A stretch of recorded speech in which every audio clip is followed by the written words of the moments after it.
चला आज बनवूयात अगदी हेल्दी आणि टेस्टी असा नाश्ता। वेट लॉससाठी खातोय असं वाटणारही नाही असा मस्त आणि टेस्टी नाश्ता। त्यासाठी एक दिवस अगोदरच थोडीशी तयारी करायची आहे। तर त्यासाठी काय केलेलं आहे, एक मुठभर इतके चणे घेतलेले आहेत।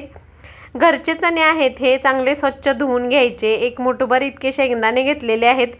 चणे चांगले स्वच्छ धुवून घेतले। शेंगदाणे आणि चणे रात्रभरासाठी भिजत ठेवले। पाणी ओतायचं चण्याच्या वरती येईल एवढं आणि मस्त असे भिजवून घ्यायचे। सकाळी उठल्यानंतर असे मस्त भिजलेले दिसतील आपल्याला। झाकण लावते आणि सकाळी पाहूया। सकाळी असे चणे मस्त असे भिजले होते। आता स्वीटकॉर्नचे 2 कणस घेतली, ती कुकरमध्ये घातली, पाणी घातलं, चणे आणि शेंगदाणे घातले, हळद मीठ घातलं आणि झाकण लावून 3 शिट्ट्या करून घेतल्या।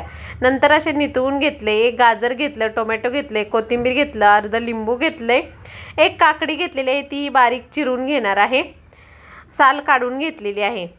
आता हे चणे आणि हे चाळणीत ओतून घेतलं होतं। मस्त असे कणसही सोलून घेतलेली आहेत।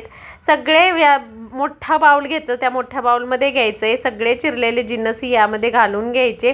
कोथिंबीर ही घालून घ्यायची, काकडी चिरून घेतली तीही घातली, चाट मसाला घालायचा, मीठ घालायचं, थोडंसं लाल तिखट घालायचं आणि ब्लॅक पेपर पावडर ही घातलेली आहे, अर्ध लिंबू घातलेलं आहे, लाल तिखट घालून मस्त मिक्स करून घ्यायचं।